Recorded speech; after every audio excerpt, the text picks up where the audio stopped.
Salman F Rahman অনেকের কাছেই তিনি দরবেশ বাবা নামে পরিচিত। দাপুটে এই আওয়ামী লীগ নেতার কথায় উঠতে বসতে বাধ্য হতেন অনেক এমপি মন্ত্রীরাও। ৫ আগস্টের পর নাটকীয় অভিযানে গ্রেপ্তার হন তিনি। সেই থেকে জেলে আছেন। তবে জেলে বসেও থেমে নেই তার প্রভাব বিস্তারের নেটওয়ার্ক। বার্তা দিচ্ছেন শ্রমিক মাঠে নামানোর, এমনকি পলাতক শেখ হাসিনার বার্তা অনুযায়ী সবাইকে প্রস্তুত থাকার নির্দেশও দিচ্ছেন সালমান এফ রহমান। বিস্তারিত থাকছে প্রতিবেদনে।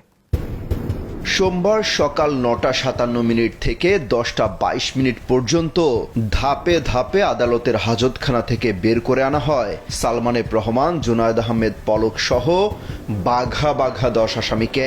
তাদেরকে তোলা হয় ঢাকা মেট্রোপলিটন ম্যাজিস্ট্রেট সাইফুজ্জামানের এজলাসে। কাঠগড়ায় আসা মাত্রই আসামিদের আইনজীবীরা তাদের কাছে চলে যান। এই সুযোগে সালমান এফ রহমানের কাছে তার আইনজীবী গোলাম মন্তাজা ও মুকুল সহ আরো কয়েকজন হাজির হন। এ সময় আইনজীবী মন্তাজাকে কাছে ডেকে নেন সালমান এফ রহমান। তিনি বলেন, শ্রমিকদের কি খবর, এরা কি করছে? সরকার ৪০,০০০ শ্রমিকের চাকরি খেয়েছে, ১০,০০০ শ্রমিক মাঠে নামালেই তো হয়।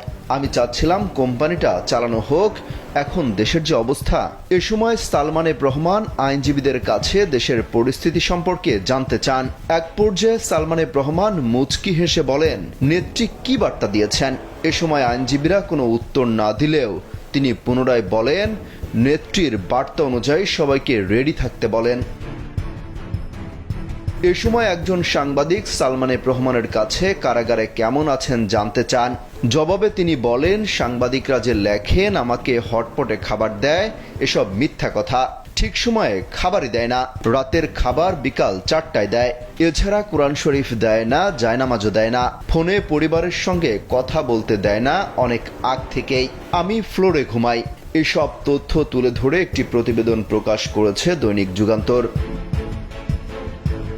অমিত হাসান রবিন, কালবেলা।